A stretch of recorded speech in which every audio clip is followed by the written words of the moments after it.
U.S. military officials are warning Iran's Ayatollah regime may be boosting support for its terror proxies following the elimination of General Qasem Soleimani. One America's Kristian Rouz has more. Iran continues to smuggle advanced weaponry into Yemen in contravention of UN Security Council resolutions. The Ayatollah regime in Iran appears to be shifting its tactics away from direct confrontation with the US towards supplying prohibited arms to regional terror groups. That's according to US Central Command, that says US warships recently confiscated large shipments of Iranian weapons on their way to Houthi rebels in Yemen. The seizures took place in the Arabian Sea in November 2019 and as recently as this month.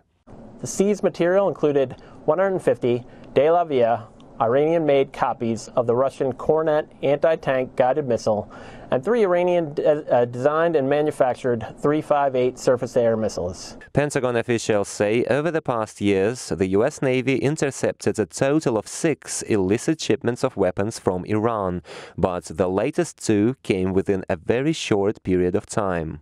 This coincided with the elimination of Iranian General Qasem Soleimani last month.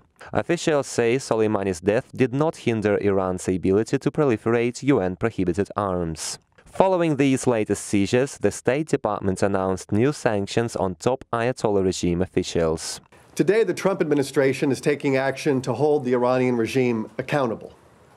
I am announcing that the United States is sanctioning 5 senior regime officials under Executive Order 13876. Amid rising concern of Iran's trade in arms and political repressions at home, Secretary of State Mike Pompeo arrived in Saudi Arabia Thursday. He discussed the next steps to contain the Ayatollah regime with Iran's arch-enemy, Crown Prince Mohammed bin Salman. Saudi officials say Iran's activities on the Arabian Peninsula are not limited to illicit trade in weapons.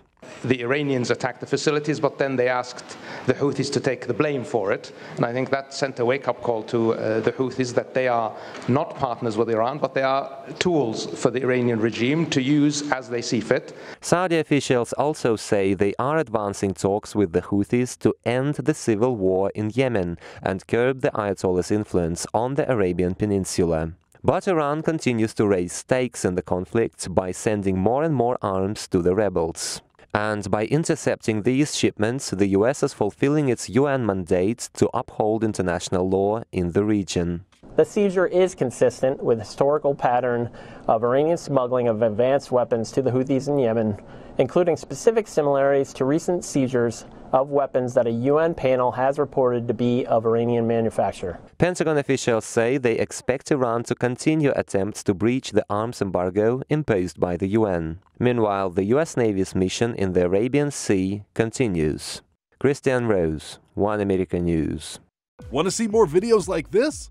Click on the link below and subscribe to One America News on YouTube, and call your cable provider and kindly demand that One America News is added to your lineup. Call and subscribe today.